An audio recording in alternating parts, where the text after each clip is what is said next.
Hi అండి అందరికీ. ఈరోజైతే వట్టి తుణుకుల రెసిపీ ఎలా చేయాలో చూపిస్తున్నాను చూసేయండి. ముందుగా అయితే వాటిని కడిగి బాగా శుభ్రంగా ఒక గంట సేపు అయితే నానబెట్టాలండి. తర్వాత స్టవ్ వెలిగించుకొని కుక్కర్ పెట్టుకొని అందులో తగినంత ఆయిల్ పోసుకొని అది హీట్ అయిన తర్వాత 4 లవంగాలు, 2 యాలకులు వేసి బాగా ఫ్రై చేసుకొని 2 మీడియం సైజు ఉల్లిపాయలు, 4 పచ్చిమిరపకాయలు వేసి బాగా ఫ్రై చేసుకోవాలండి. తర్వాత అల్లం వెల్లుల్లి పేస్ట్ అలాగే కొంచెం పసుపు వేసి బాగా మిక్స్ చేసుకోవాలి. తర్వాత మనం ముందుగానే నానబెట్టుకున్న వట్టి తుణుకులు అయితే వేసుకోవాలండి.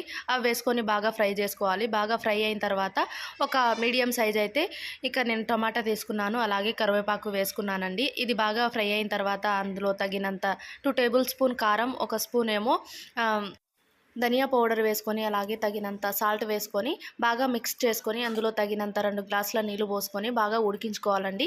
మెత్తగా ఉడికేదాకా ఒక 10 విజిల్ అయితే పెట్టుకోవాలి. తర్వాత అందులో గరం మసాలా అలాగే కొత్తిమీర వేసుకోవాలి. నేనైతే గ్రేవీ చిక్కగా రావాలని చెప్పేసి జొన్నపిండి అయితే వేసుకున్నానండి. అంతే.